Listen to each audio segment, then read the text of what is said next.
ಉತ್ತರ ಕನ್ನಡದ ಮುಂಡಗೋಡದ ಹಳೂರಿನ ಹಿರಿಯ ಪ್ರಾಥಮಿಕ ಶಾಲೆಯ ಹಿಂಬದಿಯಲ್ಲಿರುವ ಚರಂಡಿ ವಾಸನೆಯಿಂದ ವಿದ್ಯಾರ್ಥಿಗಳು ತರಗತಿಯಲ್ಲಿ ಕುಳಿತುಕೊಳ್ಳಲಾಗದೆ ಶಾಲೆಯ ಆವರಣದಲ್ಲಿ ಕುಳಿತುಕೊಂಡು ಪಾಠ ಕೇಳುವಂತಾಗಿದೆ.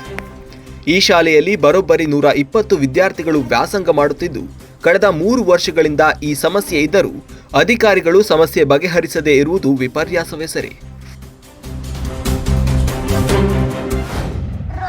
ಹೋಗ್ರಿ ಅಂತಿದ್ರು. ಆದರೆ ನಮಗೆ ಗಟ್ರು ವಾಸೆ ತೊಗೊಂಡು ಪಾಠ ಎಲ್ಲ ಮಾಡಿಸ್ಕೊಳಕ್ಕೆ ಚೆನ್ನಾಗಿ ಅನ್ಸಲ್ಲ. ಅದರಿಂದ ರೋಗ ಎಲ್ಲ ಹರಡುತ್ತೆ. ಅದರಿಂದ ಮತ್ತು ವಾಸನೆ ತೊಗೊಂಡು ಪಾಠ ಎಲ್ಲ ಕೇಳಿಸ್ಕೊಂಡು ಮತ್ತು ಉಸಿರಾಡೋಕ್ಕೆ ಕಷ್ಟ ಆಗುತ್ತೆ. ಅದಕ್ಕೆ ನಾವು ಇವತ್ತು ಹೊರ ಕುಂತು ಪಾಠ ಮಾಡಿಸ್ತಿದ್ದೇವೆ. ಮತ್ತೆಲ್ಲ ಬ್ಲಾಕ್ ಮಾಡಿ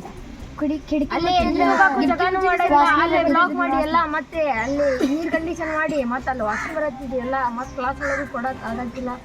ಅದಕ್ಕೆ ನಾವು ಹೊರಗೆ ಪಾಠ ಮಾಡ್ರಿ ಅಂತ ಹೇಳಿ ಒಳಗೆ ಹೋಗಕ್ಕೆ ನಮಗೆ ವಾಸನೆ ಬರ್ತದೆ ಜಾಸ್ತಿ ಗೊತ್ತಿಲ್ಲ ಅಂತ ಮತ್ತು ಜಡ್ಡು ಬರತ್ತೈತಿ.